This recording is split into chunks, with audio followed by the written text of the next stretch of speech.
Bueno, muy buenas tardes a todos. Es un gusto nuevamente dirigirme a ustedes. Mi nombre es Daniel Pino Rocha. Soy secretario general de la Sociedad de Ingenieros. Quiero agradecer nuevamente por su asistencia a todos. Al finalizar el seminario, en la parte derecha de Zoom tenemos la sala de chats donde podemos vamos a tener un tiempo igual para realizarlas. Para mí es un gusto presentar al ingeniero Álvaro Quisbert con el tema Innovación normativa para la evaluación, reparación y rehabilitación en edificios existentes. ASAI 318-19. Mil gracias, ingeniero. Le cedo el control. Bien, muchas gracias.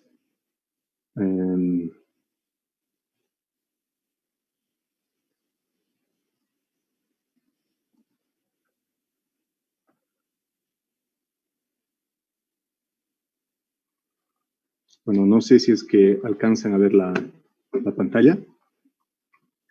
Sí, se llega a ver su presentación, ingeniero. Bien, buenas tardes a todos los asistentes al seminario. Pues espero todos estemos aprendiendo bastante y aprovechando todo este tiempo de cuarentena que tenemos. Y en primera instancia yo quiero agradecer y felicitar a la Sociedad de Ingenieros de la Departamental Chuquisaca por esta iniciativa, al ingeniero Calizaya también por colaborarles en la parte de la plataforma, porque realizan bastantes cursos por internet de manera virtual. Entonces es una gran ayuda, yo creo que para muchos profesionales, para muchos futuros colegas también que tienen muchas ganas de aprender. Y lo que yo pretendo con esta presentación, que ya la hicimos hace 5 años por primera vez, con una invitación de una empresa surcoreana que se llama Midas. Muchos deben conocer ese programa para análisis y diseño de puentes. También tiene programas parecidos al SAP, se llama Midas Gen, para edificios. Pues ellos vinieron a Bolivia a promocionar su producto, pues se nos invitaron ahí. Y fue en ese año que salió la primera normativa para evaluación y reparación de estructuras en Estados Unidos. Fue por eso que de ahí viene la parte de innovación normativa. Pero ahora hemos decidido mantener esa palabra innovación, a pesar de que ya esta norma que vamos a ver principalmente tiene ya una tercera versión, ha salido el año pasado, la versión 2019.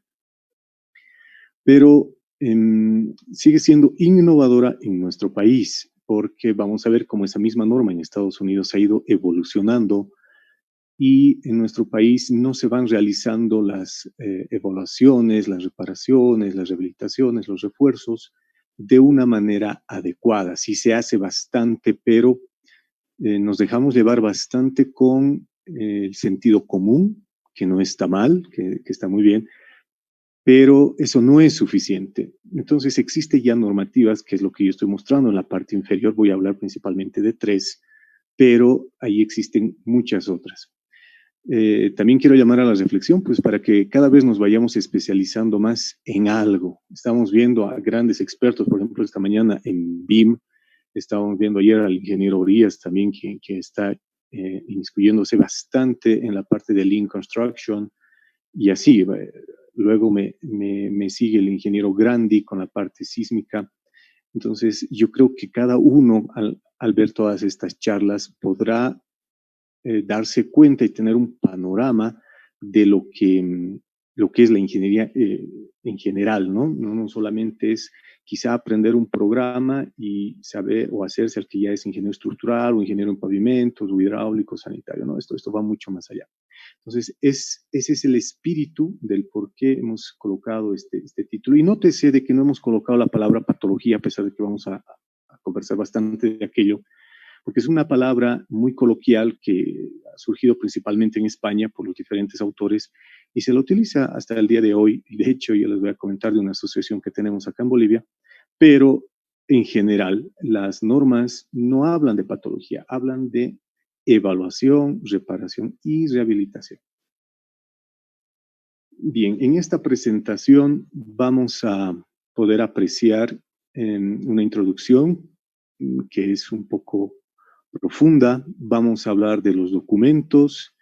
También vamos a hablar de la investigación que estamos realizando en Bolivia, principalmente en Oruro, con algunos de nuestros tesistas. Solamente me va a dar el tiempo de mostrar los trabajos de 4 de nuestros tesistas, 2 de maestría y 2 de licenciatura, para contextualizar lo que uno ha aprendido en el exterior y cómo lo aplico acá en Bolivia.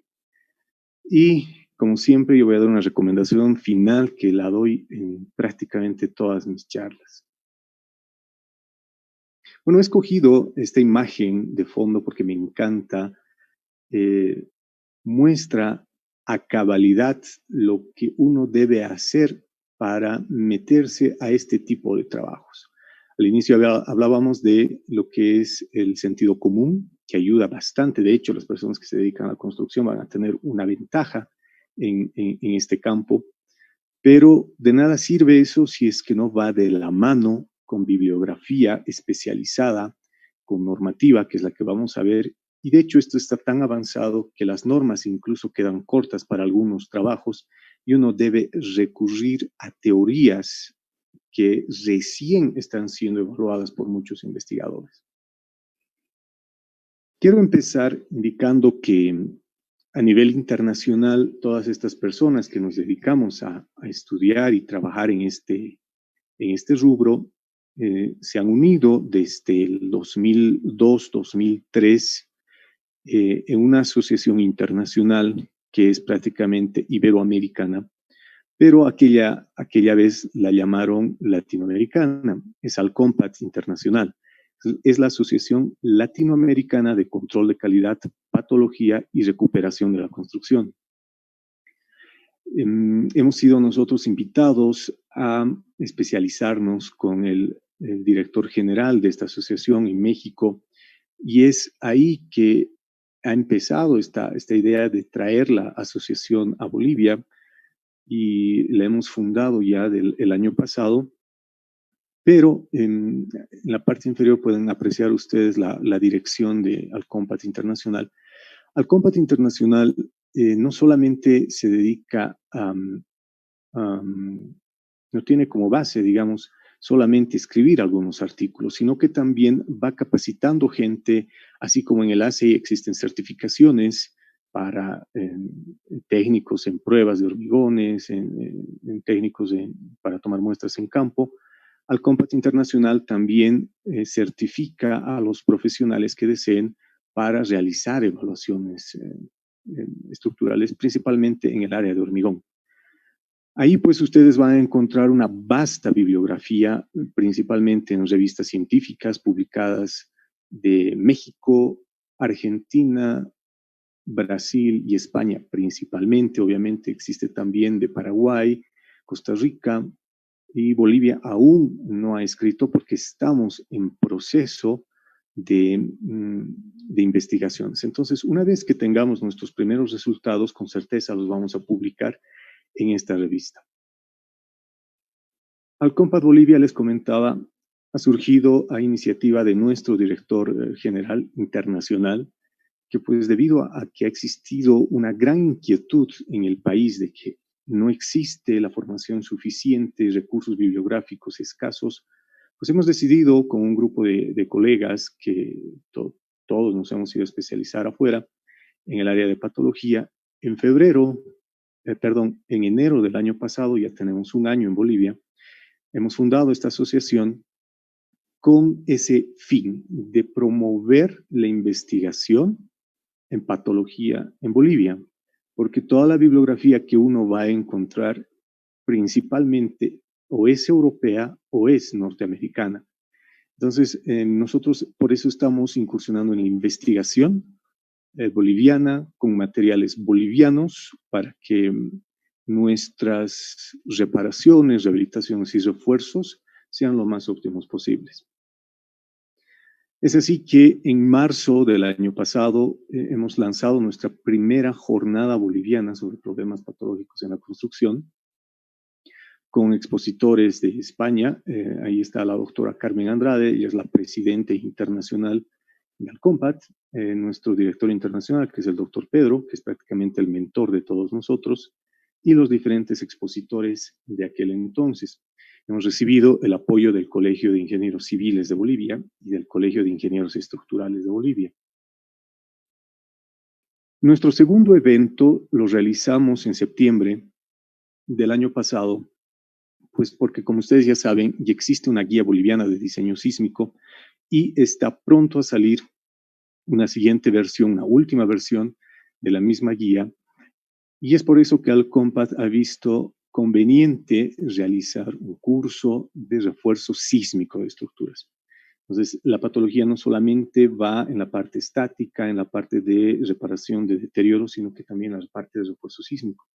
De hecho, si es que ustedes ven la norma boliviana de diseño sísmico desde el 2006, ya tiene una parte de evaluación y refuerzo de estructuras, aunque sea un poco superficial, pero ya nos da una idea de qué es lo que podemos y debemos hacer. En cambio, en este evento Alcompat se vio en profundidad cómo es que debemos encarar el refuerzo de estructuras de edificación. Y es así que nosotros vamos a ir organizando diferentes actividades, siempre en el ámbito de evaluar estructuras y reforzarlas y rehabilitarlas.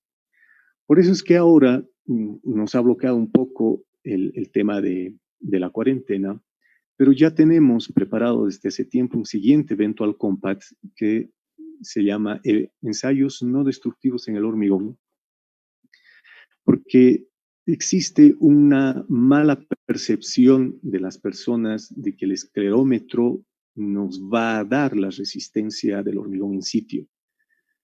Eso no es del todo cierto y lamentablemente en el país lo tomamos como verdad. Entonces, vamos a ver más adelante cómo es que la misma normativa ASTM nos dice que no debemos utilizar aquello para aceptar o rechazar hormigón. Entonces, debido a esa inquietud que ha surgido en el seno del Alcompat, el temario de este nuevo curso contempla tópicos ya más avanzados como el de resistividad eléctrica, lo que ustedes están viendo ahí en pantalla. Es una probeta estándar, pero de 10 centímetros de 10 por 20, en el que se inyecta corriente y se mide cuánto de electricidad, cuánta corriente pasa alrededor de ese cuerpo y cuánto éste se opone a la circulación de esos electrones. Más adelante vamos a ver por qué se tiene y por qué es importante hacer este tipo de ensayos y de investigaciones, porque las normas europeas así ahora lo exigen. De hecho, en España a uno no le pagan la planilla de cierre hasta que no pase determinados parámetros de resistividad eléctrica. Es decir, que en Europa la resistencia a la compresión del hormigón es algo que ya se da por sentado y que se debe cumplir. Entonces, ellos ya han virado sus normas, lo vamos a ver un poco en la norma española, que ellos se enfocan, además de eso, en durabilidad. De hecho, la norma brasileña también considera bastante el tema de durabilidad y vamos a ver también cómo es que el ACI 2019 ya desde el 2014 ha cambiado su enfoque al tema de durabilidad, a pesar de que tenía un capítulo ya desde mucho antes, pero nadie le daba importancia. Ahora nos obliga a considerar la durabilidad en nuestros proyectos. Y en la parte derecha quizá no se puede apreciar muy bien en este sector. Tenemos un equipo de ultrasonido. Con ese equipo de ultrasonido nosotros podemos hacer unas evaluaciones, como lo vamos a ver más adelante, no destructivas que nos van a permitir determinar si ese hormigón es de buena calidad o no tanto. Incluso nuestras primeras pruebas ya en obra nos han permitido determinar un contenido aproximado de la cantidad de cemento que tienen esos hormigones. Entonces, realmente esto está avanzando mucho en el exterior y en Bolivia ya estamos en los primeros pasos. Aquí tenemos a uno de nuestros tesistas, a Gustavo. Ahí está él desarrollando el trabajo de su tesis. Aquí tenemos el equipo de ultrasonido. Aquí tenemos uno de sus especímenes y aquí está haciendo la lectura de la velocidad de pulso ultrasónico en uno de sus cubos, que lo vamos a explicar en detalle más adelante. Entonces, lo que vamos a ver en el transcurso de esta presentación es una parte de un curso mucho más completo, que lo vamos a ver aunque de manera profunda a continuación. Vamos a hablar principalmente de 3 normas. El ACI 562 en su versión 2019, el 318 en castellano, bueno, en internet lo encuentran en inglés, pero si ustedes compran la normativa en físico, pues sí les va a llegar en castellano, en su última versión, 2019. Y una normativa, pues que la última versión, bueno, uno de sus volúmenes, porque está dividido en 10, la última creo que salió el 2011, pero vamos a ver que es realmente completa. La normativa europea es tan completa que hasta nos dice cómo debemos etiquetar nuestros productos. Entonces, el ACI 562, noten que a lo largo de mi presentación, todo lo que esté en rojo se va a referir directamente a esa norma y titula Requisitos de reglamento para evaluación. Vamos a ver un poco la parte semántica, cómo ha cambiado.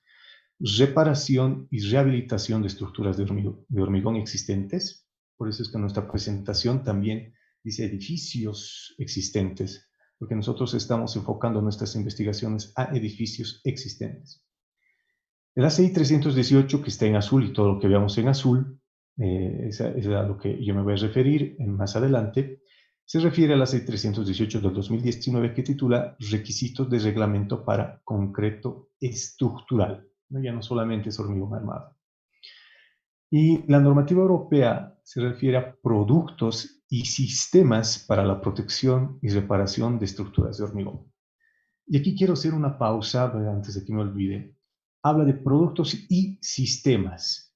Por ejemplo, cuando uno compra algún aditivo de alguna marca, usualmente le vienen, no usualmente, algunos vienen como bicomponentes, es decir, vienen 2 materiales que tenemos que unirlos para que se forme uno.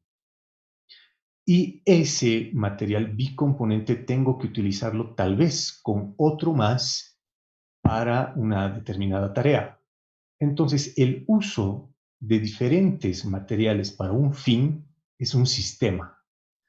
Entonces, ¿por qué ellos colocan sistemas? Porque si bien en Bolivia tenemos prácticamente una empresa que provee de productos para reparación, rehabilitación y refuerzo de estructuras, pues en los países circunvecinos, y ni qué decir Europa, existe una gran cantidad de empresas que tienen muchos productos. Entonces, si yo voy a comprar un sistema, es decir, voy a hacer un refuerzo, llamémosle así, con chapa metálica, debo comprar los productos de preparación del sustrato, quizá el mortero, para esa tarea de un solo fabricante.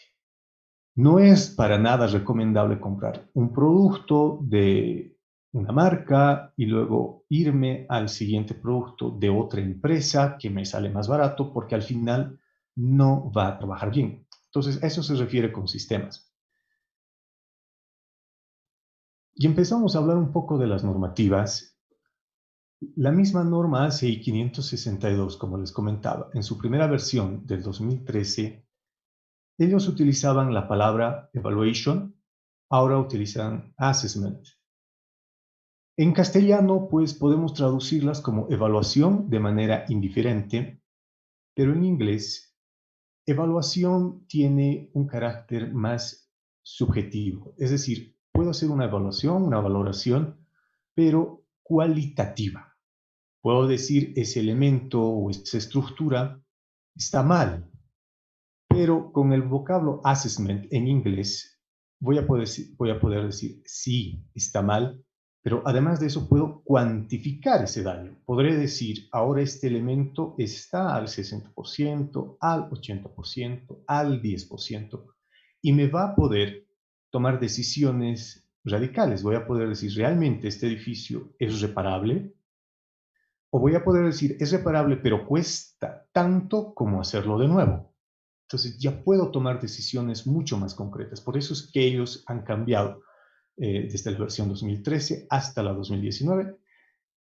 Podremos hablar de semántica, que parece que es algo que no afecta mucho, pero en sí, en el tenor de la norma, afecta demasiado. Luego, la primera norma hablaba de edificios únicamente.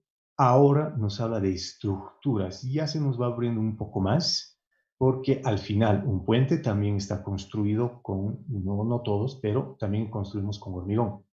Esta norma nos da algunos lineamientos de cómo podemos evaluar la resistencia del hormigón. Y vamos a ver que existen otras normas que nos van a decir cómo puedo utilizar la resistencia del hormigón cuando hago un análisis no lineal, por ejemplo. Y bueno, algo que no existía es de estructuras existentes. La norma en su versión 2019 habla de estructuras existentes. Eso no era algo que estaba contemplado en la versión 2013. El ACI 2019, pues ya prácticamente lo conocemos todos. Y hay otra norma que no es muy conocida, pero es de vital importancia en Estados Unidos, porque es el código base. De hecho, esta existe incluso en castellano, es el Código Internacional de la Edificación. Las siglas que vemos ahí es International Building Code. Esa norma nos dice en la parte de hormigón armado, refiérase íntegramente al ACI 318. Tal vez con estos cambios nos va a hablar de las cargas de la parte de diseño sísmico, nos va a decir refiérase a la ASC 7, pero considere estos cambios también en la parte de metálicas, madera, etc. Es importante notar que existe ese reglamento internacional de la edificación por lo siguiente, porque existe también un reglamento, el International Existing Building Code, que es la norma para edificios existentes. Entonces, es importante saber aquello porque tanto en Bolivia como en Estados Unidos y en cualquier parte del mundo vamos a tener que hacer cambios a nuestros edificios, cambios de uso, reparaciones y refuerzos. Entonces, es importante conocer esas normas también. Ahora, vamos a hablar también de una manera muy sucinta lo que es de la evaluación sísmica de edificios existentes. Noten que también el léxico ya se va uniformizando en todas las normativas. Hemos visto el ACI contempla existing, el International Building Code utiliza existing, la ACE utiliza existing. Entonces, edificios existentes es muy importante para saber a qué voy, qué es lo que yo voy a evaluar. Si yo voy a evaluar un puente como tal, existe una norma AASHTO específica para aquello. Entonces, tengo que tener mucho cuidado el momento que yo vaya a hacer una evaluación. Y aquí estamos hablando de su última versión, de la 2017. ¿Por qué estoy colocando esto? Porque vamos a ver que el hormigón, cuando uno hace extracción de núcleos o puede hacer ensayos no destructivos, esta norma en específico nos dice, para hacer el análisis estático no lineal, puedes utilizar el valor más bajo y amplificarlo en este valor. Entonces, nosotros, ¿cuántos videos no hemos visto en YouTube de cómo hacer un análisis estático no lineal? O habremos pasado un curso o estamos estudiando eso, pero no le damos importancia a los materiales. Entonces, aquí vamos a ver cómo es que debo considerar eso antes de tan siquiera entrar a un programa. La normativa europea, perdón, la española, va a ser también considerada un poco porque tiene ya un capítulo completo en el que no solamente nos habla de los estados límites de servicio, de los estados límites últimos, sino que también ya habla de estados límites de durabilidad. Esa es la norma de hormigón estructural, pero además de eso existen otras normas europeas, dice norma española porque está en castellano, pero esta norma nos va a decir cómo es que específicamente debo realizar una reparación, una rehabilitación o un refuerzo de estructuras de hormigón. Ahora sí vamos entrando a algo ya que vamos a ver en prácticamente todas las normas de aquí en adelante. Es el concepto de vida útil. La vida útil, cuando uno habla en la parte de diseño, directamente dice un edificio va a tener una vida útil de 50 años. o un puente de 100, y así sucesivamente según la importancia de la estructura. Pero nosotros nos limitamos a eso y no decimos realmente por qué son 50 años, por qué no es más o es menos. De hecho, en La Paz, el edificio Alameda ya tiene más de 60 años y todavía no ha sido demolido, no se nos está cayendo, nada más tiene algunos problemitas de revoque en su fachada, pero eso no hace que ese edificio quede completamente inservible. Entonces, el concepto de vida útil ya tiene una connotación respecto de los agentes agresivos que van a entrar a deteriorar esa estructura. De hecho, acá en Oruro tenemos algunos edificios, los vamos a ver más adelante, en una zona que tiene un alto contenido de sulfatos, pues está deteriorando nuestras estructuras en menos de 10 años. Entonces, ¿a qué me refiero con eso? Que una estructura tiene dos tiempos. Su vida útil está dividido en dos, en un tiempo de iniciación y un periodo de propagación, siendo que el primero se refiere al tiempo en el que los agentes agresivos, llámese dióxido de carbono, sulfato, etcétera, van penetrando en el elemento, en la estructura, hasta que empieza a degradarse. Llegará un punto en el que, según nuestras posibilidades, digamos, necesitamos una reparación o una rehabilitación.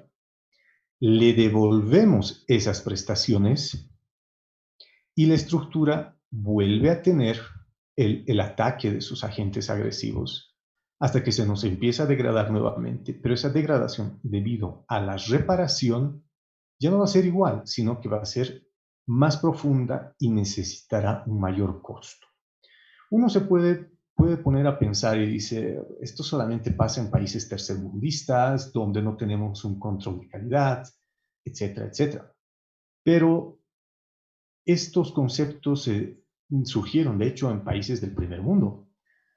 Si ustedes van a países, digamos, como Canadá, tienen una autopista en Toronto que tuvo una reparación por ataques de cloruros en la década de los 80, y ahora todo ese trabajo de reparación lo están deshaciendo y lo están volviendo a hacer. Y no es porque lo hayan hecho mal, no es porque hayan hecho mal ese viaducto y no es porque hayan hecho mal esa reparación, sino que hace 30 años el conocimiento en reparación, rehabilitación y refuerzo de estructuras y en la misma evaluación no estaba tan avanzado como está ahora, y además hace 30 años no se contaba con todos los materiales que tenemos hoy día.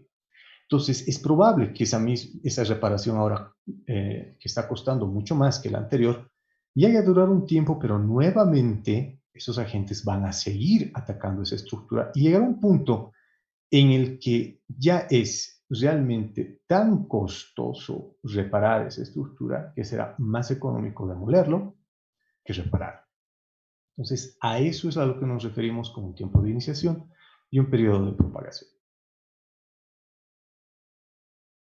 Las normas, pues, son importantes, muy importantes, porque nos van a permitir dar un diagnóstico preciso, nos van a permitir realizar reparaciones correctas, esas reparaciones van a ser duraderas, nuestros clientes van a quedar satisfechos y lo más importante, en caso de llegar a una situación de un juicio, pues vamos a poder establecer claramente quién es el responsable de algo. Lo más usual es echar la culpa siempre al profesional, ¿no? Pero, ¿qué es lo que pasa en nuestro medio? El contratista no quiere obedecer las cosas, no quiere seguir las especificaciones que se le dan. Entonces, el proyecto puede estar hecho en BIM 4, 5D, todo lo que nosotros queramos, hasta un 9D, como nos comentaban en la mañana. Pero, ¿qué tal si llego a obra y aquellas especificaciones que estaban en el proyecto BIM no son cumplidas porque el contratista va a hacer un hormigón pues con una dosificación de 1, 2, 3? Entonces, todo se nos va al tacho.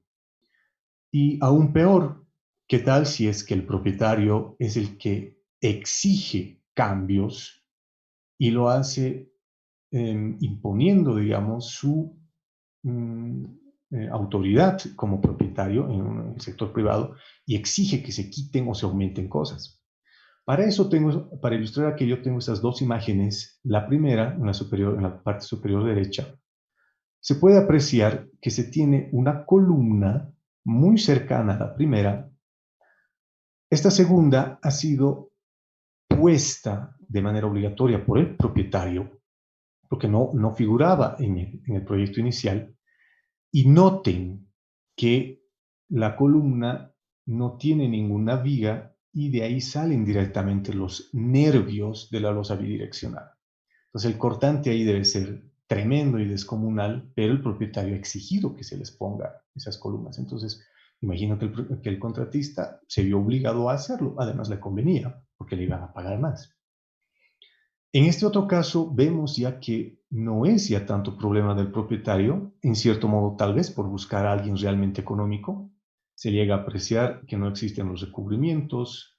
Aquí este sector del nudo en la unión entre la viga y la columna, coloquialmente en el argot de la construcción se lo conoce como escuadra. Entonces es un trabajo que lleva un poquito de tiempo, pero este contratista en especial. Vamos a hablar un poco de lo que es el International Existing Building Code, porque, como les dije, tanto en países del primer mundo como en el nuestro, en vías de desarrollo, existe la necesidad de a veces darles cambios de uso a nuestros edificios. Por eso que esa norma tiene un capítulo específico donde habla el cambio de ocupación, el cambio de uso que se le va a dar. Puede que ese edificio haya sido diseñado para vivienda, pero pasa mucho en La Paz. Son diseñados para vivienda, pero luego se convierten en oficinas, se convierten en depósitos y la carga es realmente diferente. Aunque no aumentemos el número de pisos, la sobrecarga que vamos a imponerle a la estructura es muy grande. Entonces, si bien esta norma no nos da un detalle completo de cómo hacer esto, pero ya nos da unos pequeños lineamientos de cómo poder encarar ese cambio. Entonces, uno no se siente abandonado con esto, uno tiene al menos algo con qué recurrir y con qué respaldarse. ¿Cuánto tiempo toma desarrollar una norma? El ACI 562, el comité tuvo su origen, su génesis, el 2006. Su primera versión salió el 2013. Les tomó 7 años desarrollar esa normativa. Está vigente principalmente para Estados Unidos y está enfocado para obras existentes. El ACI 318 ha iniciado sus reuniones en 1904. Ya tiene más de 100 años desde su fundación. La primera versión la sacaron luego de 6 años y está vigente en Estados Unidos desde 1910 y está enfocado para obra nueva. Y vamos a ver por qué. Si en la charla habla de edificios existentes, ¿por qué? Entonces estamos utilizando una norma para edificios nuevos. El ACI, la norma europea 1504 se empezaron a reunir en 1994 y les tomó 15 años el desarrollarla. Está en vigencia en Europa desde el 2009, pero en todos sus volúmenes, vamos a ver que son 10, ha ido saliendo por partes, pero en su totalidad ha salido desde el 2009. Está vigente en todos los países de la Unión Europea y es para estructuras existentes. Ahora sí vamos a ver los documentos. La CI 562 tiene un enfoque por desempeño. Y este desempeño no tiene que ver con el desempeño que nosotros conocemos como el análisis estático no lineal o el pushover, análisis sísmico por desempeño. Primero, antes de entrar a ese concepto, quiero decir por qué estos otros dos tienen un enfoque prescriptivo. Si nos vamos al ACI 318, por ejemplo, el ejemplo más clásico y básico, la cuantía mínima de columnas es del 1%. Yo no puedo colocar menos de eso porque la norma es muy clara y me dice lo mínimo que tú debes colocar es 1%. Si yo estoy colocando un 0,5 o un 0,4, soy pasible a sanciones y cualquier problema que hubiera en el futuro va a ser directamente responsabilidad mía como proyectista. Entonces, una norma es prescriptiva porque nos dice, lo que tú debes hacer es esto. La norma europea es igual. Entonces, el ACI 562 dijo, bien, cambiemos eso porque cada edificio tiene su propia peculiaridad. Y no podemos escribir una norma para todos los casos de todo el mundo, o al menos de todo Estados Unidos. Por eso es que el primer presidente de ese comité, Larry Kahn, dijo que se reconoce la posibilidad de varias soluciones para cualquier problema de reparación o rehabilitación. Es decir, que para un problema dado, yo puedo darle una solución, otro profesional le puede dar otra solución, quizá más económica, quizá más innovadora con un material nuevo que está descubriendo, pero ambos vamos a darle solución a ese problema. Entonces, a eso se refiere el enfoque por desempeño, porque genera mayor innovación en este rubro.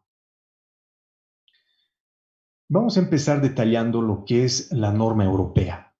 La norma europea, como les comentaba, consta de 10 partes. Inicia con la parte número 9 y está dividido en diferentes principios y métodos de protección para la reparación. Esta es una tabla que tiene la parte número 9 y está dividida en la parte de hormigón y corrosión de armaduras. Y aquí es donde nosotros nos hemos enfocado primero debido a la realidad de nuestra ciudad, a la degradación del hormigón, al deterioro del hormigón, por ataque químico y físico, por la parte de sulfatos, y estos sulfatos pues nos generan una cristalización en el hormigón. Entonces es así que ha nacido esa inquietud de una de nuestras tesistas de cómo plantear solución a eso. Entonces aquí tenemos a Catherine Calvimontes. Ella está desarrollando su tesis y aquí vemos una gran cantidad de probetas, como es que ella está desarrollando primero un ataque químico a sus especímenes. Aquí tenemos una probeta a la que casi que no se le ha presentado deterioro. Aquí vemos la evolución del sulfato en el lapso de un determinado tiempo. Vemos cómo aquí se empieza a cristalizar de una manera superficial, pero ya a lo largo de un tiempo vemos cómo es que el sulfato empieza a atacar de manera muy agresiva a nuestros elementos. Entonces, esa primera parte que ella está desarrollando tiene que ver con el ataque químico. Y esta es la parte del ataque físico, cómo es que ella va midiendo las expansiones, pero ya no en las probetas cilíndricas que nosotros conocemos, sino en unos prismas, donde ella va midiendo cuánto es que este elemento hormigón se nos va expandiendo. Entonces, ¿qué es lo que pasa con el sulfato? Ingresa con la humedad del terreno a nuestro hormigón, principalmente columnas, penetran en los poros que existen naturalmente en el hormigón, y una vez que esa humedad se evapora, ese sulfato se empieza a cristalizar y empieza a incrementar su volumen.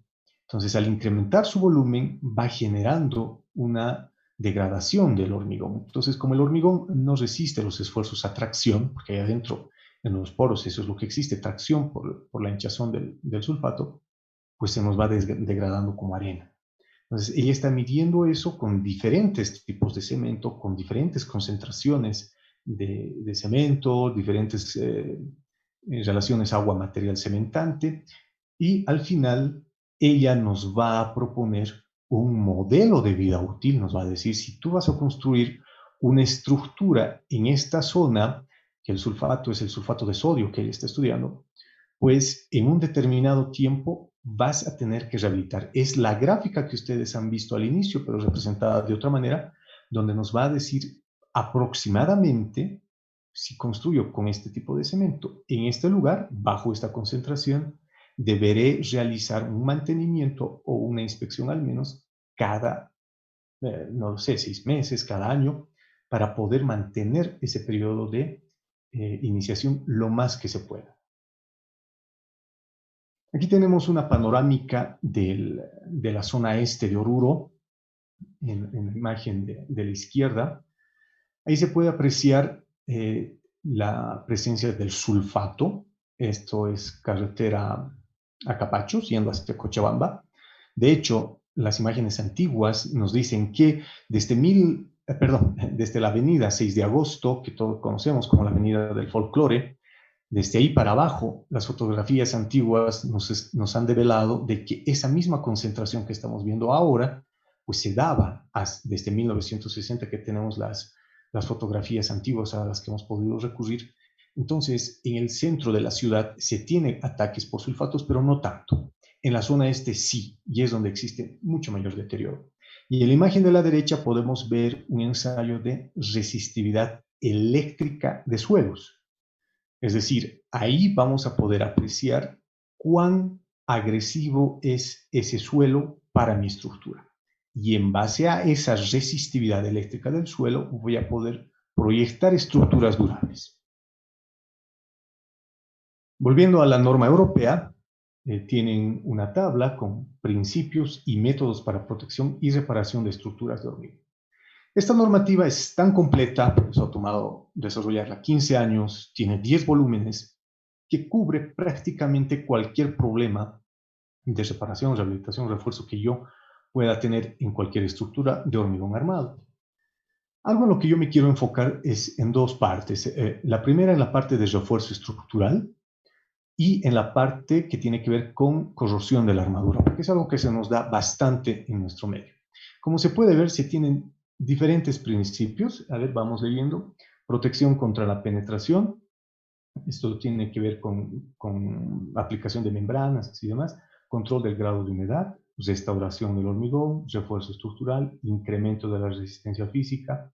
Resistencia a los productos químicos. Preservación o restauración de la pasividad. Incremento de resistividad.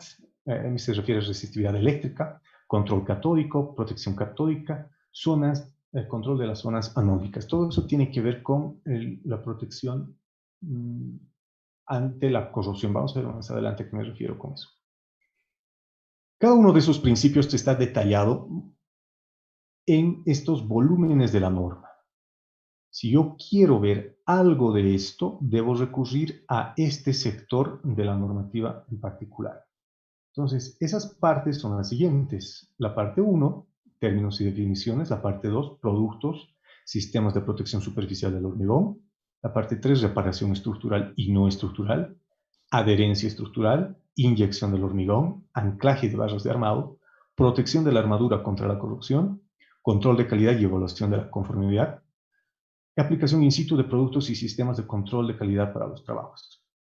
Es algo, por ejemplo, la parte 8, que no hacemos acá en Bolivia cuando realizamos un trabajo de reparación, rehabilitación, refuerzo, porque puedo aplicar refuerzo de columnas con planchas de acero, pero una vez hecho, ¿cómo sé que el trabajo ha sido realmente bien ejecutado?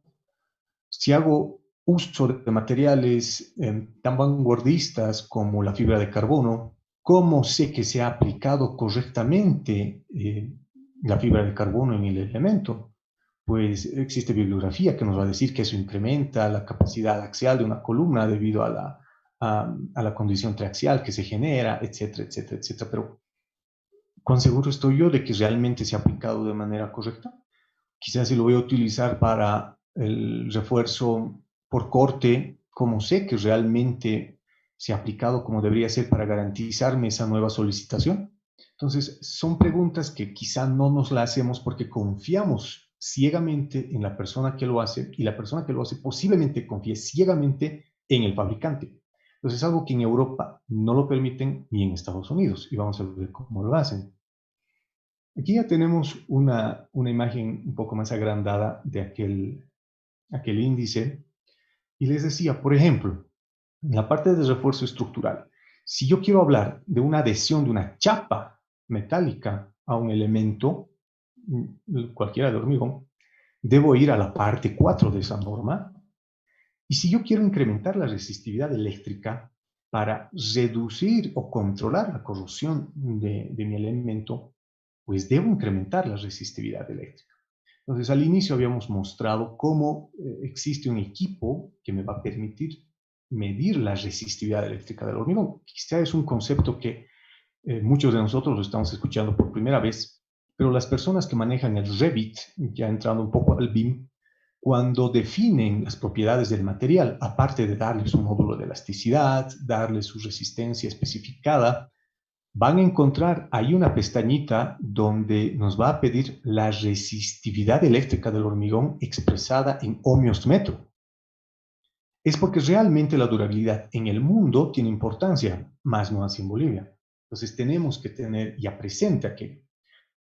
Entonces, para un segundo trabajo de tesis, tenemos a otro de nuestros futuros colegas, él está todavía como egresado, es Álvaro Fabián Camacho. Él nos va a proponer una metodología para dosificar hormigones, pero en base a resistividades, ya dejando de lado un poco el tema de resistencia mecánica. Entonces, su tema titula Dosificaciones basadas en la resistividad eléctrica como parámetro de control de calidad y durabilidad del hormigón. En las primeras pruebas que hemos ido realizando con la tesis de Álvaro Fabián, hemos encontrado que la resistividad eléctrica nos permite determinar la calidad de la ejecución. Es decir, un hormigón, por muy pobre entre comillas, por muy pobre que sea, hablemos de resistencias cilíndricas tan bajas como 10 o 12 megapascales, si ha sido elaborado y curado de una manera adecuada, nos va a dar lecturas de resistividades eléctricas tan buenas como si estuviera hablando de un hormigón de alta, de una resistencia cilíndrica muy alta, porque ambos han sido ejecutados de una manera adecuada y han sido curados de una manera adecuada. Entonces, es algo que me permite no solamente medir cuán bueno o malo es para la corrosión, sino que también me va a permitir evaluar cómo es que ha sido ejecutado ese hormigón. Y entrando al ejemplo de adhesión de chapas, es un ejemplo nada más para ver cuán completa es esta norma, nos decía que vayamos a la parte 4, bien, venimos a la parte 4 de esta normativa, y aquí tiene una tabla, nos dice los requisitos de las prestaciones del producto de adhesión para un refuerzo con placas unidas. Aquí vean que nos va diciendo que ese producto, no nos dice específicamente qué, ese producto debe cumplir los siguientes parámetros para ser correctamente aplicado en esa reparación. Por ejemplo, aquí nos habla de la adhesión y nos está dando un valor para el ensayo de arrancamiento. Miren, nos dice aquí qué norma europea debe utilizar y cuál es el valor en megapascales que debe existir entre el elemento y esa chapa, ¿no? La unión intersticial que debe existir ahí. Es decir, esto está tan avanzado que, bueno, aquí tiene la otra tabla.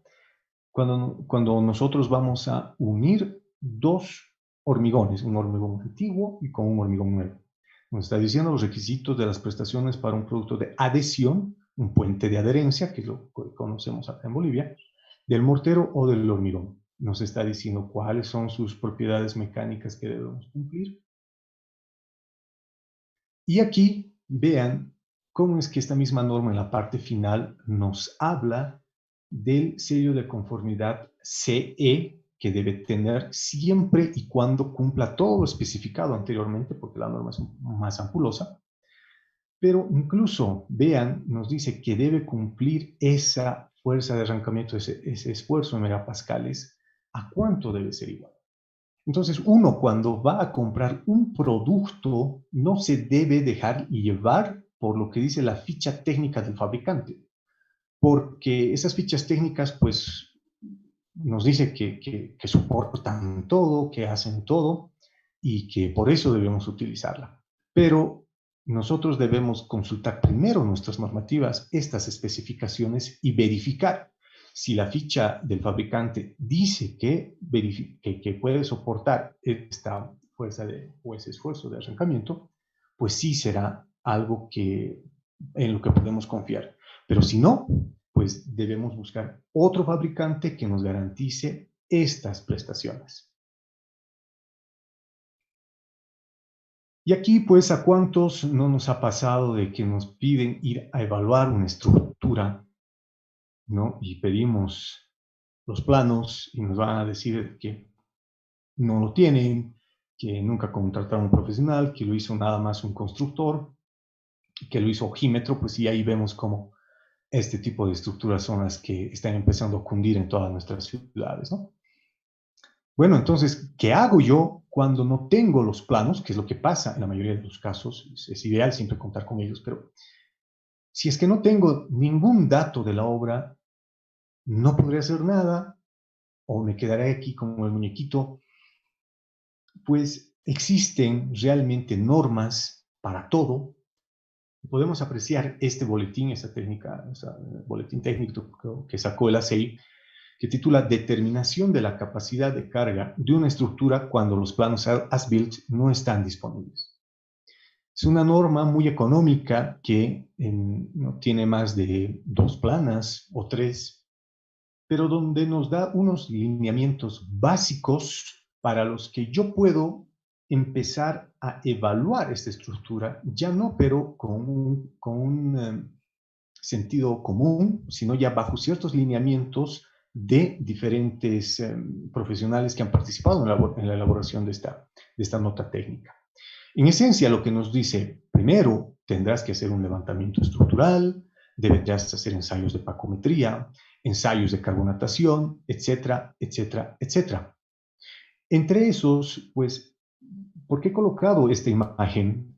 Porque hay algo muy recurrente entre nuestros profesionales que indican sí o sí se deben sacar núcleos en una cantidad mínima de 3 por columna o por elemento y que se lo tiene que hacer en todos los elementos estructurales. Bueno, no está mal, de hecho es lo ideal, pero ¿qué pasa en esta estructura? Imaginémonos que esta estructura, que realmente su redundancia estructural es tan baja, nada recomendable para diseño sísmico, eso lo van a ver con el ingeniero Grande. Imagínense que a estas columnas de la planta baja yo le voy quitando núcleo, le voy quitando sección, que vaya a saber cómo está soportándose apenas, le voy a ir quitando sección, yo mismo estoy poniendo en riesgo mi vida. Entonces, existen situaciones en las que no necesariamente voy a poder extraer la cantidad de núcleos que son recomendadas por las normativas. Es por eso que surge el siguiente tema de investigación que ya está a punto de terminarse. De hecho, nuestro siguiente tesista ya lo defenderá en 1 o 2 meses como máximo. Él es Gustavo Pablo Moya. Aquí lo vemos elaborando una gran cantidad de probetas, junto con Catherine, ya tienen alrededor de 900 probetas, donde Gustavo Pablo nos está desarrollando una metodología no destructiva que combina el esclerómetro, como estamos viendo acá, y el ensayo de ultrasonido. Es un método no destructivo cuyo coeficiente de correlación al hallar las resistencias del hormigón en sitio está por encima del 0,8. Es decir, que tenemos una excelente correlación para estimar la resistencia del hormigón en sitio. Como les comentaba, en nuestras primeras experiencias ya en obras acá en la ciudad, hemos podido casi que llegar al contenido de cemento. Creo que nos ha variado con 12 kilos, más o menos. Entonces es una correlación excelente y fantástica que nos permite no solamente evaluar la resistencia en el hormigón, sino hallar la cantidad mínima o el contenido de cemento en sitio y que nos va a permitir determinar si esa es una estructura durable o no. Y aquí viene un clásico que creo que todos los ingenieros que han trabajado con esclerómetro pues están muy familiarizados y lo utilizan de una manera indiscriminada. ¿No? Si debemos saber bajo qué principio está funcionando primero nuestro esclerómetro, si funciona bajo el principio físico de energía potencial o el de energía cinética. En este caso tenemos las curvas para un esclerómetro que trabaja bajo el principio de energía potencial, que se ve afectado obviamente por la posición de disparo. Y algo que ha quedado en la mente de muchos profesionales es que si yo voy a hacer una lectura en posición horizontal y me va a dar una lectura de 30 de índice esclerométrico, vean que intersectando con esa curva me da 3000 P6, ¿no? Que en megapascales son más o menos los 21. Entonces, eso ha quedado en la mente de muchos de nuestros profesionales. Y dicen, te está dando 30, sí tienes 20 megapascales. Pero realmente eso es algo que ya debemos empezar a desechar de nuestro trabajo por lo siguiente. Esta es la normativa ASTM que rige ese ensayo. Y veamos en su apartado 5.5 nos dice claramente, este método de ensayo no es adecuado como base para la aceptación o rechazo del hormigón.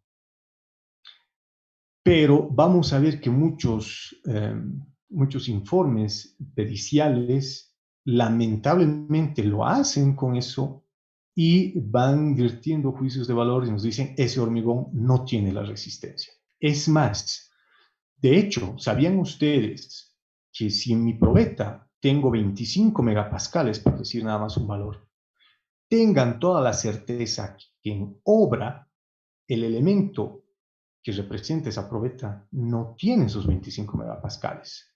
Tendrá 19 megapascales, quizá 20 megapascales. Entonces, cuando yo voy a hacer esa lectura, me va a dar un valor de 20 megapascales y lo voy a comparar con las especificaciones y voy a verter un juicio malo. Voy a decir, me da 20 megapascales y no me da lo que dice la probeta. Entonces, nos han engañado acá, lo cual no es cierto. Entonces, en obra, extrayendo los núcleos, no voy a tener la resistencia que me dio la probeta y mucho menos los valores, como nos dice aquí el índice esclerométrico. Además, esto se ve afectado por la temperatura, se ve afectado por la calibración del equipo, por quizá la inexperiencia del operador, también se ve afectado principalmente por la carbonatación. Vamos a ver al final una imagen de cómo es que la carbonatación puede llegar a deteriorar un elemento estructural. Entonces, ¿el esclerómetro es útil? Sí.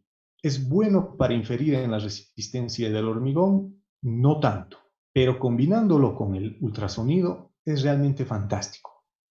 Entonces, ese método que está, esas curvas que se están desarrollando ya en Europa se han empezado a estudiar desde 1984-86, y esta es una tabla que se tiene de allá para Europa, para los cementos europeos en mano de obra europea, donde se puede apreciar que en el eje de las ordenadas yo tengo el índice esclerométrico y en el eje de las abscisas las velocidades de pulso ultrasónico. Por ejemplo, veamos para 20 megapascales, que es algo usual en nuestro medio. Si me voy de nuevo a las tablitas que vienen con los esclerómetros, habíamos dicho, el número del índice esclerométrico 30, y si he disparado en horizontal, pues me va a dar los 21 megapascales, ¿no? Entonces, veamos si es que eso se cumple realmente. Más o menos aquí un 30, para que se me cumpla los 20 megapascales, deberé tener 4100 metros por segundo, 4.1 kilómetros por segundo. ¿Y qué quiere decir 4100? De hecho, también en la tesis vamos a publicar una tabla donde indique cuál es un hormigón bueno, medianamente bueno, malo, excelente, qué sé yo. Pero para que tenga una idea, 4100 implica tener un contenido mínimo de cemento al menos de unos 400 kilos por metro cúbico y un curado excelente, cosa que no se da en nuestro medio. Mientras menos cemento, porque eso es lo que tenemos en nuestra mente, optimizar. Y la palabra optimizar es algo que tiene que virar de contexto. Optimizar implica hacer las cosas bien en menos tiempo, no ahorrar cemento. Bien, esta es la tabla que ha desarrollado. Esto es un borrador que ya ha desarrollado Gustavo. Hay otras que se parecen mucho más a esta. Pero aquí tenemos una para cemento EMISA 1P30 para elementos o muestras, especímenes sin curar, que es lo que generalmente tenemos en obra. Y pues nosotros en la empresa tenemos encofrado metálico. Entonces Gustavo para nosotros ha desarrollado estas curvas para encofrado metálico. Vean que el coeficiente de correlación es de 0,87, un ajuste realmente bueno. Y nuevamente hagamos el ejercicio. Si tengo 30, un índice esclerométrico, aquí ya está corregido con el con el término correcto, índice esclerométrico. Entonces, luego comentamos del por qué es así. Pero un índice esclerométrico de 30, vean que prácticamente para este cemento que utilizamos en Oruro, no nos va a dar ni 15 megapascales. Y esto es cierto. Para llegar a los 21 megapascales, vean, debería tener como mínimo un índice esclerométrico de 30, disparado en posición horizontal. Y hay otro tema. Por ejemplo, acá nos está diciendo resistencia a la compresión en megapascales. Pero nosotros tenemos que diferenciar entre la resistencia específica y la resistencia promedio. Entonces, yo no me estoy refiriendo aquí en 21 megapascales a la resistencia específica, me estoy refiriendo a la resistencia promedio. Por tanto, mi resistencia específica será menos, unos 16 o 14 megapascales. Si yo realmente desearía correlacionar con una probeta que me tiene que dar más de ese valor, vean aquí la resistencia específica desde 21, obviamente la resistencia promedio o media, que la llama la CBH, tiene que tener al menos un índice esclerométrico de 30 y una velocidad de pulso ultrasónico de 3.850. Entonces, aquí sí estoy hablando más o menos de unos 350 kilos por metro cúbico y un muy buen curado, ¿no? Y en encofrado metálico. Entonces, si yo voy a realizar este ensayo con el índice con el esclerómetro en una superficie con encofrado metálico o madera o fenólico, voy a tener diferentes tablas. Y es lo que está desarrollando Gustavo en su tesis. Y vamos a tener esto para diferentes condiciones de curado y diferentes cementos. Entonces, van a ser tablas que nos van a permitir inferir en la resistencia del hormigón in situ de manera no destructiva y con una correlación de 0,87. O sea, no podemos pedir más que eso. Ya entrando al ACI 318, pues como habíamos dicho, es una normativa para estructuras nuevas, pero en su capítulo 27 nos ha dedicado ahora un capítulo completo, antes era el capítulo 20 hasta la versión del 2011, habla específicamente de estructuras existentes y nos dice, vamos a realizar mediciones de los elementos en secciones críticas. O sea, más que eso nos dice, debemos colocar las cargas de manera de generar solicitaciones máximas, ya sea flexión, corte, axial, lo que fuera. Para eso nos dan 3 combinaciones de carga. Ha cambiado un poco respecto de la versión del 2011. Y aquí nos está diciendo cuál es la magnitud de las cargas por peso propio, de las sobrecargas impuestas y de las cargas vivas para poder hacer las mediciones de flechas, de fisuras, rotaciones, etc. Nos dice que debemos utilizar para la evaluación la resistencia especificada, pero obtenida a través de núcleos, según esa normativa.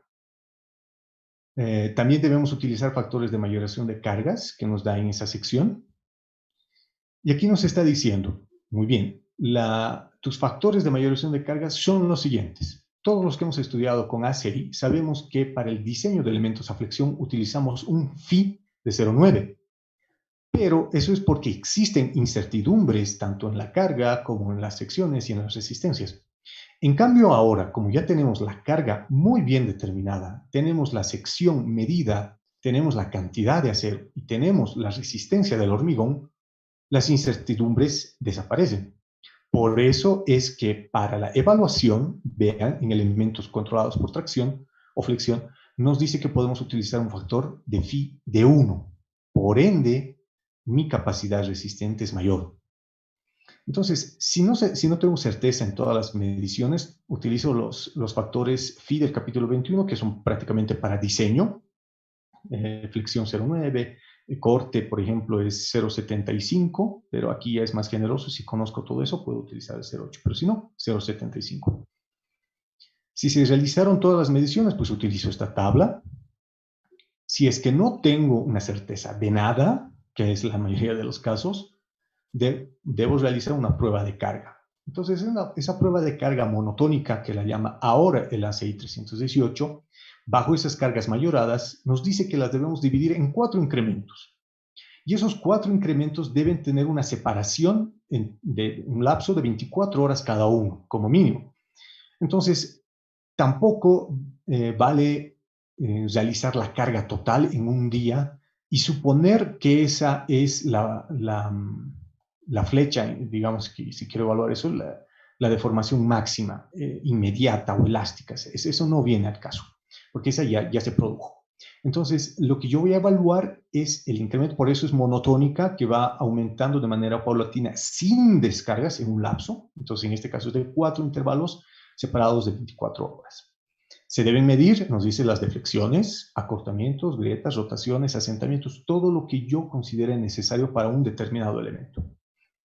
El capítulo 19 actual, antes era el capítulo 24, pues nos dice, se titula Hormigón, requisitos de diseño y durabilidad.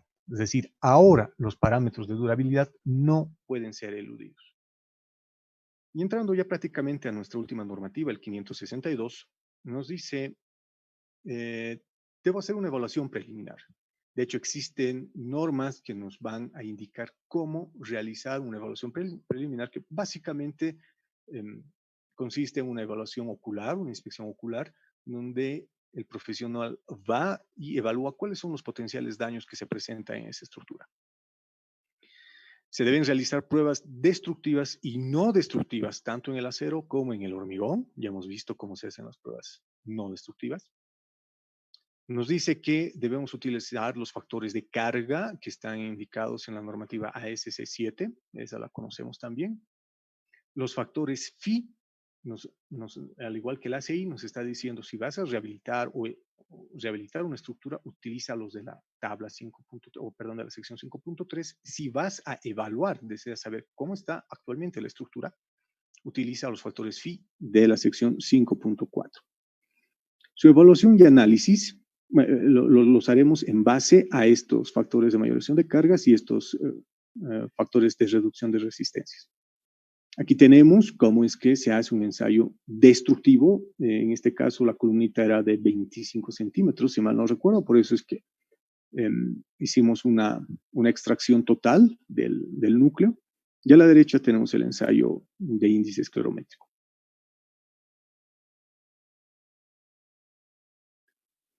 Debo realizar un análisis completo. Es decir, debo considerar lo que implica la mayor fidelidad posible del modelo estructural según la estructura construida. En este caso podemos apreciar que existe un desnivel muy fuerte entre el terreno, entre el lote de este predio con el vecino, porque el vecino está aquí a 8 metros por debajo. En este caso, esta estructura tuvo un muro de contención con contrafuertes invertidos. Aquí está la fosa del ascensor, aquí está el tanque cisterna. Hay que ser realmente exquisitos en esto, pero bueno, ya tampoco llegar al punto en el que vamos a modelar cada peldaño de la escalera, ¿no? Entonces, lo único que queremos nosotros es modelar todos los elementos que aportan rigidez al sistema. Hablar de la interacción suelo-estructura puede ser estática o dinámica, ¿no? Las normas son muy claras. La ASC 7 nos dice claramente cómo hacer la interacción suelo-estructura dinámica.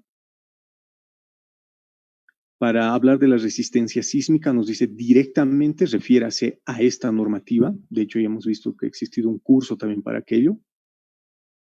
La evaluación estructural mediante pruebas de carga, bueno, al igual que la ACI 318 nos dice, puedes o debes hacer una prueba de carga, pero ya no es tan simple como nos mostraba el ACI 318. Existe una norma ACI específica, la 437, que nos va a indicar cómo debemos hacer las pruebas de carga con ciertos parámetros. Ya utilizamos deformímetros y gatos hidráulicos. Esta es una imagen de cómo hace el 318 y esto es cómo nos pide el 437, ¿no? Que es prácticamente con lastre. También nos indica cómo es que vamos a hacer una reparación estructural. Aquí vemos un ensayo de una tesista que la teníamos hace 7 años. Estamos haciendo la medición de potenciales de corrosión y aquí podemos apreciar en la gráfica de la derecha cómo es que en la parte inferior, porque esto es de un estacionamiento, cómo es que los hidrocarburos emanados por el escape de esos vehículos han corroído puntualmente este sector. Y aquí arriba se han corroído las armaduras por el tema de que existían fisuras, no era un hormigón muy compacto. Entonces ha ingresado por ahí el agente agresivo y ha empezado a corroer las armaduras. Entonces se puede apreciar con este mapeo de potenciales cuáles son los lugares críticos para poder hacer una intervención. O sea, no es necesario reparar todo el elemento, sino estos lugares puntuales. El capítulo 8 nos habla de durabilidad y nos habla principalmente de modelos. Y cuando nosotros hablamos de modelos, pues están inmersos en nosotros, como principalmente los ingenieros estructurales, los modelos analíticos, ¿no? que desarrollamos en nuestras computadoras. Aquí tenemos un edificio de 12 pisos con su helipuerto, y este es uno de 20. Entonces, no nos referimos a eso. Vamos a ver por qué. La ASC, saliéndonos de contexto un poquito, la ASC en la normativa 41, que nos habla de refuerzos o la evaluación sísmica de estructuras o de edificios existentes, nos dice, antes de hacer el análisis estático no lineal, que nos gusta mucho a los que manejamos muy bien los programas, lo primero que tenemos que hacer es definir materiales. Y lo que hago yo es colocar la resistencia, imagínense, especificada del proyecto inicial, un 21 megapascales. Y eso coloco al programa. Pero esta norma es muy clara y nos dice, para utilizar las propiedades nominales de un material, deberás utilizar en base a ensayos destructivos o no destructivos, el menor de esos valores y amplificarlo por 1.5. Es decir, yo no voy a entrar con 21 megapascales a hacer mi análisis estático no lineal. No puedo hacerlo porque la normativa específica para aquello me está recomendando utilizar este valor. Entonces, estoy subvaluando mi análisis pushover o estático no lineal, como lo conozcamos. He ahí la importancia de leer estas normas. Además, cuando hacemos un análisis estático, dinámico, sabemos que el análisis está directamente relacionado con la rigidez.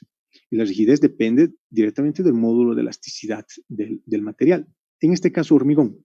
Por eso es que ahí entra nuestra última tesista, Neide Stephanie.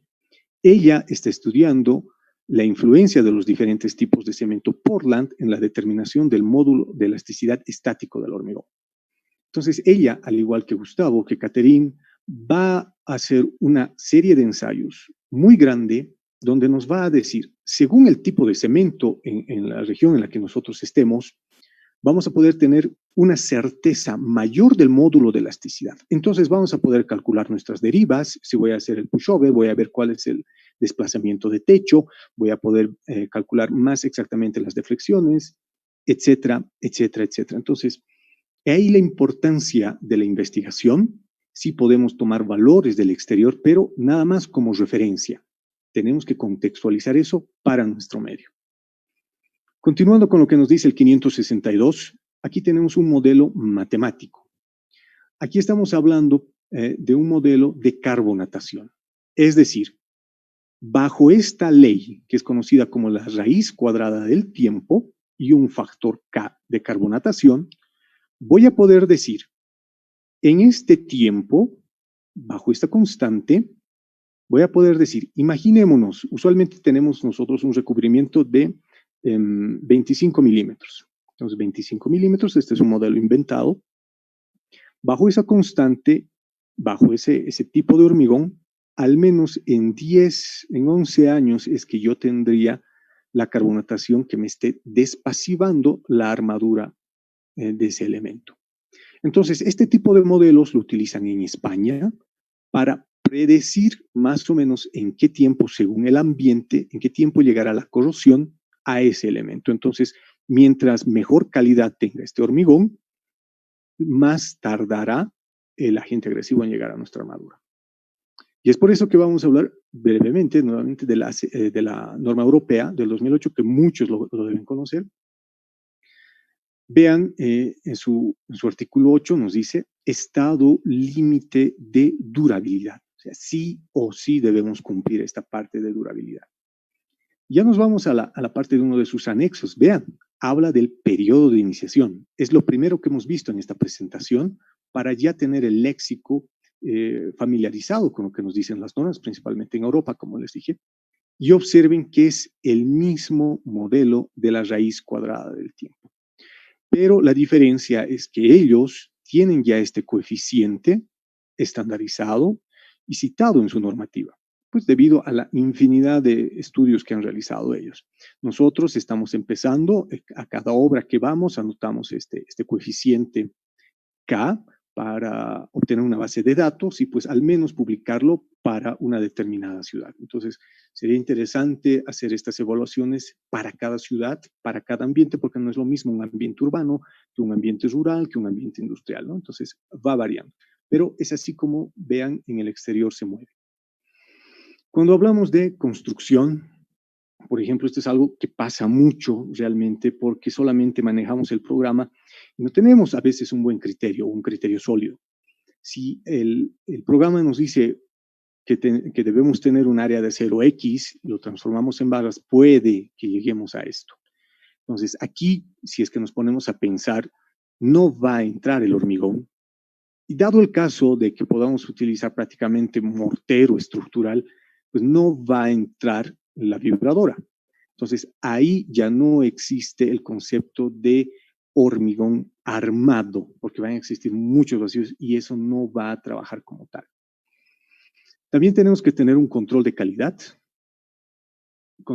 muy grande en cuanto a la ejecución, porque como les dije, de nada sirve que esto me haya hecho el técnico eléctrico y lo refuerce con chapas de acero, utilice puentes de adherencia, fibras de carbono, lo que se me apetezca. Si es que no hago los ensayos de control de calidad respectivos, eso queda en nada, porque me puede durar muy poco tiempo y me puede salir muy costoso. Ya para ir terminando, vamos a ver la recomendación final. De nuevo, esto es a lo que estamos familiarizados. La mayoría, de hecho, yo también estaba así. Aquí me he jugado tanto, como les decía, no es necesario modelar cada peldaño de la escalera.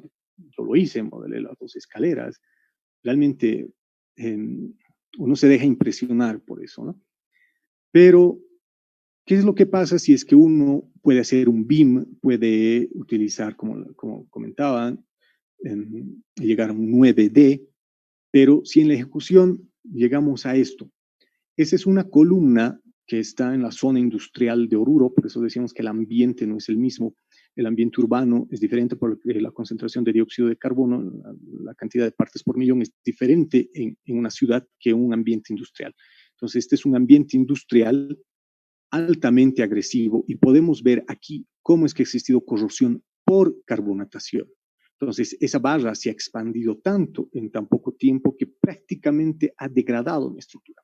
Entonces, si yo me pongo a hacer análisis pushover, tiempo historia, análisis modal espectral, utilizando la última norma boliviana, utilizo BIM, pero esta es la realidad. O sea, de nada me sirve. Todo trabajo, toda construcción debe ir de la mano de la tecnología, tanto en la parte de proyecto como en ejecución.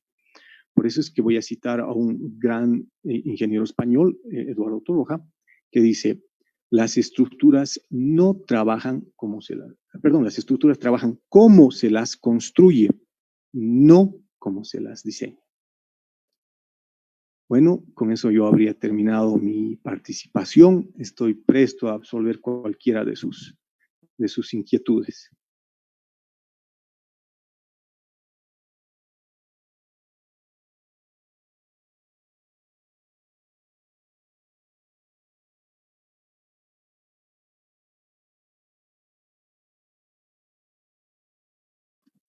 Muchas gracias, ingeniero Álvaro. Vamos a darnos un pequeño tiempo para realizar las preguntas correspondientes. Y de un momento y al realizar también las invitaciones para los posteriores seminarios. Y también tenemos la conferencia del ingeniero Rolando Grandi de unos momentos más.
hacer la invitación posterior a este seminario. Tenemos al expositor ingeniero Rolando Grandi con el tema de configuración estructural sísmica.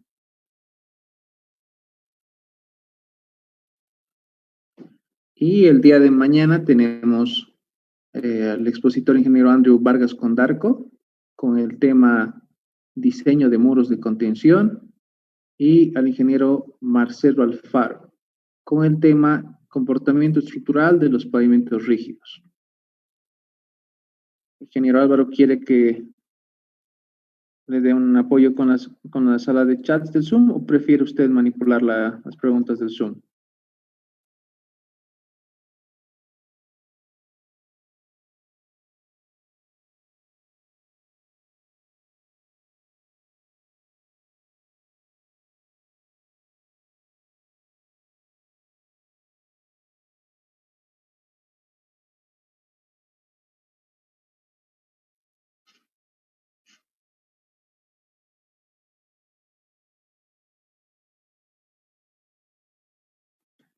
Ingeniero Álvaro, ¿me llegó a escuchar? Sí, no, perdón, ahora sí lo escuchó. Ah, ya. Te decía, ya tenemos algunas preguntas en plataforma. Quisiera que le apoye con las preguntas de Zoom, o prefiere que usted manejar las preguntas de Zoom. Bueno, yo tengo aquí ya las preguntas, no habría ningún problema. Ya, yo le apoyaría entonces con las otras demás plataformas. Sí. Y saludos también aprovechando a Alex Narváez, que nos sigue desde Ecuador. Bien, a ver, aquí se está grabando, bueno, sí. Ahora aquí dice Yatsen Maldonado, pasamos de una norma europea a una norma americana. Pues no comprendo la pregunta. Son diferentes parámetros. Bueno. Al ingeniero Yatsen Maldonado, pues imagino que tal vez se refiere a los factores de mayoración de cargas y reducción de resistencia, si es que eso es a lo que se refiere. Pues sí, de hecho, por eso es que he mostrado en la parte de Europa únicamente en la parte de productos. ¿Qué productos, qué requisitos son los necesarios para aplicar productos de reparación? Porque hacer la evaluación estructural como tal, obviamente sí debemos guiarnos por la norma inicial. Ahora, imaginemos cualquier edificio al que yo llego y no accedo a ninguna memoria de cálculo o plano estructural que me oriente y me diga este edificio ha sido diseñado con CBH 87, EH, porque ahorita tenemos ese limbo en el país. La norma boliviana todavía no está oficializada por completo. Entonces, si llega a pasarme aquello, el ACI 562 es muy claro y tiene un capítulo donde nos dice qué debo hacer y cómo debo orientar la evaluación si es que la normativa patrón, así es como le llama, no está disponible, y utilizar esa norma para la evaluación y rehabilitación de ese edificio. Entonces, partimos por ahí. Pero está enfocado, como les digo, principalmente la norma europea a los materiales. Luego, ¿cuándo elegir una otra? Los productos en el mercado boliviano existen mayormente americano. Pues sí, es cierto, existen principalmente norteamericanos, pero de nuevo existen normas ASTM que nos van a decir lo mismo que dicen en Europa y cuáles son los parámetros mínimos que yo debo exigir en un determinado producto y que deben estar en la ficha técnica, ¿no? Luego, ¿qué es lo primero que deberíamos realizar en una rehabilitación estructural?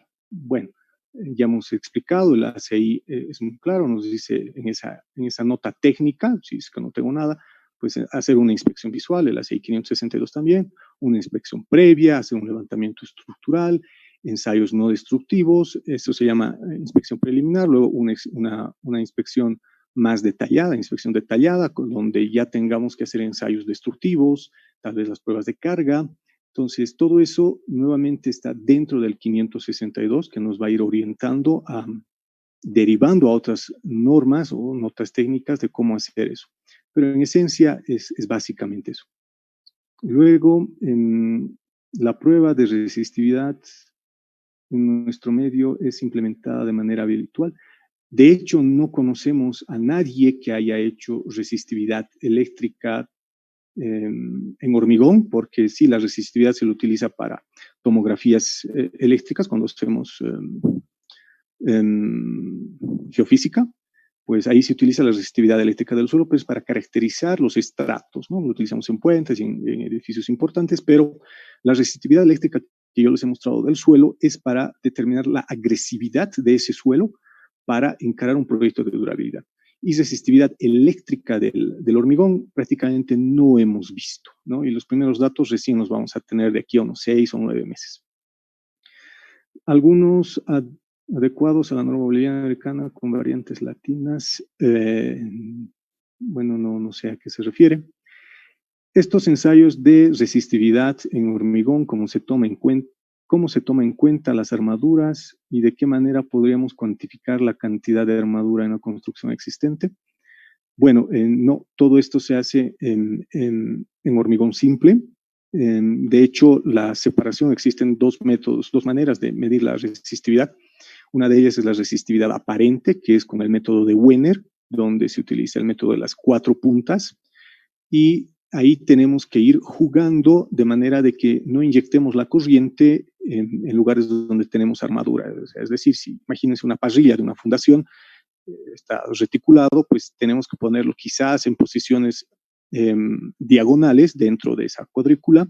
Y si eso es imposible, pues colocar el medio de sus 4 pines normales o perpendiculares a la barra longitudinal. Entonces, de manera de que tanto la inyección de la corriente como la recepción de la corriente para la medición del potencial no se vean afectados por la armadura, ¿no? Ahora, ¿cómo se puede cuantificar? Pues existen pacómetros, los pacómetros de todo precio, desde los más simples que nos van a permitir únicamente determinar dónde se encuentra una armadura, otros un poco más profesionales, llamémosle así, que nos van a decir el diámetro, otros que nos van a decir la profundidad, incluso los más avanzados que nos van a hacer un mapeo 3D de todo el elemento que es escaneado. O sea, depende de cuánto dinero usted tenga para hacer ese ensayo o comprárselo. Muchas gracias. Luego Humberto dice, ingeniero, para un modelo estructural, aparte de bajar la resistencia del hormigón, es necesario minorar las inercias de los elementos. Bueno, la norma ASC 7 y de hecho el mismo ACI 318 nos dice que para solicitaciones laterales análisis de segundo orden, debo utilizar las inercias reducidas y nos da una tabla para los diferentes elementos, ¿no? Entonces, para cualquier análisis de segundo orden sí debo utilizar inercias reducidas. De nuevo, Yatsen Maldonado, ¿cómo elegir cubos, cilindros como parámetros? Me parece que falta una norma boliviana en el área. Bueno, de hecho, en Bolivia utilizamos tal cual exige la ACI, las probetas cilíndricas. En Europa utilizan, en Alemania, en Gran Bretaña utilizan cubos. Y lo más curioso es que en Rusia y Francia utilizan prismas, ¿no? Pero existe una correlación casi directa, digamos, de 0,85 entre los cubos y las probetas, ¿no? Pero como nosotros, bien lo mencionaba más arriba, más estamos familiarizados con normativa americana, pues utilizamos los cilindros, ¿no? Y de hecho es muy, muy versátil porque si voy a evaluar una estructura y voy a extraer núcleos, prácticamente es imposible que saque una probeta cuadrada, ¿no? Cúbica. Entonces tendría que sacar una de un diámetro tan grande y tendría que cortarla, pues es un poco complicado. Por eso es que utilizamos para las evaluaciones la extracción de los núcleos cilíndricos, ¿no? Humberto, me refiero a si fuera un modelo de reforzamiento, bueno, no sé, tal vez ya hemos respondido. Bueno, hace rato nos decía minorar las inercias, ¿verdad? Pues sí, desde luego, o sea, el procedimiento es el mismo, como les decíamos, para hacer un análisis de segundo orden, sea cual sea, debe reducirse, o sea, así esté así esté queriendo reforzar o evaluar esa estructura. ¿Usted no recomienda realizar pruebas de resistencia mediante esclerometría? Pues sí, no lo recomendamos, a no ser que tenga, como dice la misma norma, a no ser que usted tenga para ese hormigón de esa estructura un modelo calibrado que le diga el índice esclerométrico de tal valor representa tantos megapascales en esta posición de disparo. Si usted no tiene aquello, no es recomendable. Si no se realiza con esclerómetro, ¿qué cuidados deberíamos tener? Pues si no se realiza, o si se realiza con esclerómetro, pues seguir prácticamente todo el procedimiento que indica la STM y sobre todo hacer las lecturas en hormigón sano, o sea, libre de carbonatación. Se tiene que alisar la superficie, tener cuidado de la humedad, todo lo que ya hemos mencionado, que el equipo esté calibrado, etcétera, etcétera, etcétera. Bueno, y también se tiene que tener cuidado en el disparo, ¿no? En el curso indicamos cómo es que se tiene que hacer el ensayo correctamente, porque si voy a analizar una viga desde la losa inferior, pues no voy a tener la misma comodidad, voy a tener que extender los brazos en una posición sobre cabeza, que voy a impartir una energía mucho menor que si estuviera leyendo una columna, pues con toda la masa de mi cuerpo, pues empujando hacia el equipo, ¿no? Entonces hay que tener cuidado en eso también. Buenas tardes, consultar si la norma ya está vigente en nuestro país. Si esta norma ya es vigente en nuestro país. Bueno, el 318 del 2019 no es norma boliviana. Existe una norma que está en base al ACI, que tiene algunas modificaciones contextualizadas para nuestro país. El ACI 562 no es norma boliviana, no está vigente en el país, pero como respondí al inicio, nos dice que puede ser aplicable bajo estas condiciones, si es que no existe una norma respecto a esto para que sea válida, porque imagínense, usualmente esto se presenta en situaciones legales.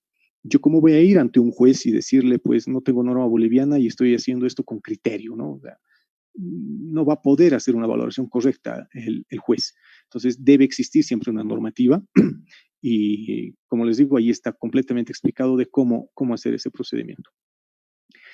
Juan Carlos Salinas, ingeniero, buenas tardes. La consulta es la siguiente. ¿Qué sucede cuando existe un uso de dos clases de cemento en la construcción? Pues bueno, obviamente vamos a tener comportamientos diferentes y eso con el esclerómetro no lo vamos a poder detectar, pero con ultrasonido y mucho más con resistividad eléctrica, créame, hemos encontrado variaciones muy grandes, abismales entre el cemento EMISA respecto del cemento,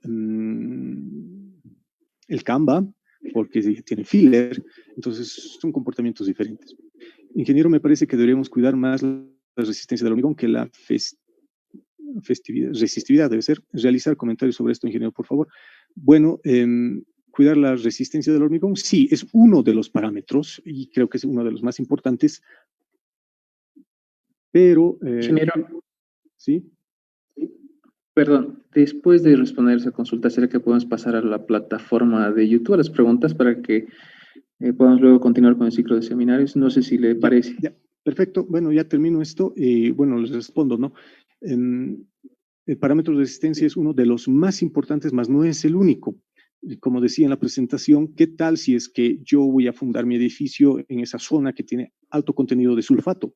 Puedo tener 21, 23, 25, 28 megapascales, pero al cabo de menos de 10 años, por más que haga un análisis estático no lineal, donde pueda considerar muchas cosas, en menos de 10 años mi hormigón va a estar completamente degradado en las columnas de la planta baja. Me voy a generar un mecanismo de falla, pues un mecanismo de colapso tremendo.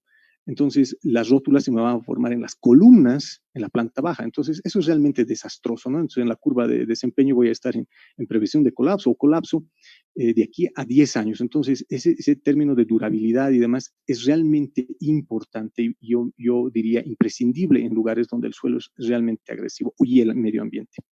Ya, los de YouTube podría decirme. Gracias, ingeniero. José Eric Justiniano Leigues, muy buenas tardes y excelente disertación. ¿Qué consideraciones recomienda para evaluar las fundaciones superficiales y profundas en casos de rehabilitación, cambio de usos o incrementos de cargas en nuevos pisos? Bueno, depende, ¿no? O sea, ¿qué es lo que tenemos que hacer? Si no es lo mismo aumentarle un piso que dos, que tres, puedo aumentarle los pisos, pero con estructura metálica. tengo que ver si el suelo me va a soportar, tengo que ver principalmente los asentamientos, o sea, no solamente la capacidad portante, tengo que ver la distorsión angular, que es lo que más problemas me va a generar, no tanto el asunto de presión. O sea, es una gran cantidad de cosas. Lo que sí, pero hay que tener mucho cuidado, es que debemos llegar a la mayor cantidad de elementos estructurales posible, porque el plano estructural nos puede decir que las fundaciones son de, no sé, 2x2, por decir, pero en la realidad, aquí en los edificios que hemos ido a evaluar, no son así, son de menor dimensión, tanto en planta como en elevación, y lo peor es que las fundaciones no son de hormigón, sino son de hormigón ciclópeo, o sea, están llenos de piedra y mortero, una lechadita de mortero, y en algunos casos prácticamente es barro. Entonces, tiene usted que evaluar con todos esos coeficientes que hemos visto, las cargas que se le van a aumentar a la estructura y hacer el análisis que vea conveniente. Gracias.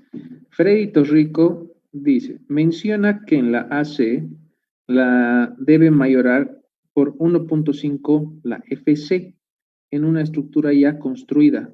¿Ese factor se refleja en algún ensayo de núcleos y cilindros a los 28 días? Interesante. Bueno, la ASC tiene su comentario.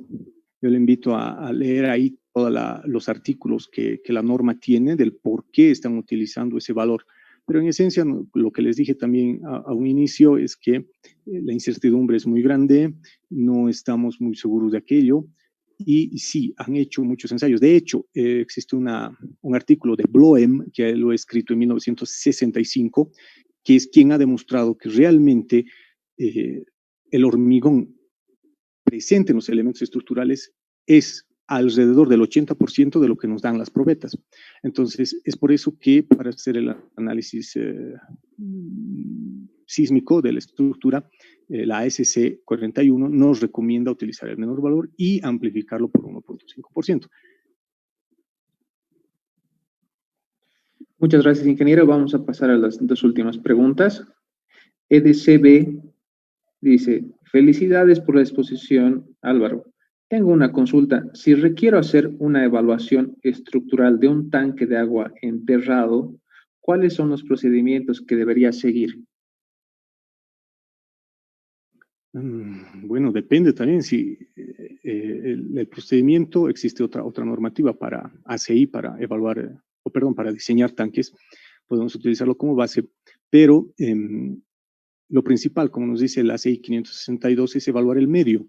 Tengo que ver si ese es un tanque enterrado, pero ¿para qué? Para aguas cristalinas, ahí estarán aguas servidas, o qué tipo de agua estará ahí. ¿Por qué? Porque el mecanismo de deterioro va a ser diferente. Si es agua limpia, agua potable, es probable que si tengo un hormigón malo, se me presente lixiviación. Voy a tener, por la parte posterior, si tengo filtración, voy a tener una película blanca.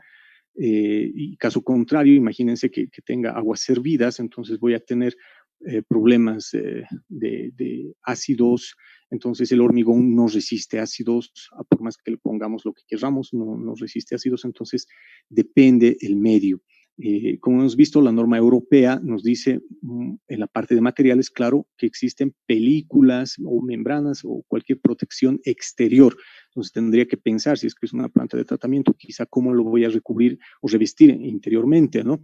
Y si es exterior, digamos, un ataque de sulfatos, pues tengo que ver cómo es que voy a incrementar. Hemos visto que la norma europea también nos dice, nos da los medios para incrementar la resistividad eléctrica del hormigón. Entonces, y en la parte estructural, obviamente, usted tendrá que hacer una evaluación de medición de potenciales para ver el grado de corrosión de las armaduras, si es que existiera. Si es que existe, donde ha existido pérdida de sección, y si es que ha existido esa pérdida de sección, hacer el análisis con esas secciones reducidas, ¿no? Más o menos sería el procedimiento. Gracias, ingeniero. Pasamos a la última pregunta. Víctor Hugo Frías, excelente presentación, ingeniero. Mi consulta es si las normas explicadas se pueden aplicar a la reparación y rehabilitación de estructuras hidráulicas como presas. Bueno, muy interesante, gracias por esa pregunta. Sí se pueden aplicar, pero de nuevo existen muchos cuidados. Por ejemplo, si voy a hacer una lectura de ultrasonido, vienen con una determinada frecuencia, usualmente 56, si no mal no recuerdo, 56 kilohertz. Pero si es que voy a hacer las lecturas en una presa, obviamente necesito una frecuencia mucho menor. Entonces deberé comprar y deberé adquirir un instrumento cuyos electrodos, no son electrodos, se me ha ido el nombre, bueno, pero cuyos valores de frecuencia, su frecuencia sea menor. Entonces, para utilizar ensayos no destructivos. Resistividad eléctrica, sí, sin ningún problema, porque la presa no va a estar tan armada como un edificio. Y no la he leído, pero existe una norma específica para presas, ¿no? Pero si usted desea evaluar realmente la calidad del material, pues lo ideal nuevamente es resistividad eléctrica y velocidad de pulso ultrasónico. Esclerómetro, pues no, la verdad no tendría sentido porque nos darían valores realmente altos, porque también algo que olvidé mencionar es que el esclerómetro se ve afectado por el estado tensional del elemento. Entonces, como va a estar muy comprimido ese hormigón, nos va a dar valores altísimos. Entonces, para eso tenemos que eliminarlo. Muchas gracias, ingeniero. Gracias por su tiempo. Gracias por el tiempo que se toma igual para responder. Ha sido un placer asistirlo. Ahora le voy a pasar las palabras, antes de despedirme, al ingeniero Juan Vargas Canales, presidente de la Sociedad de Ingenieros. Muchas gracias, Dani. Saludar al ingeniero Álvaro Quisper. De la misma manera, saludar a los participantes y a todos los que nos siguieron por los diferentes canales. Yo aprendo en casa.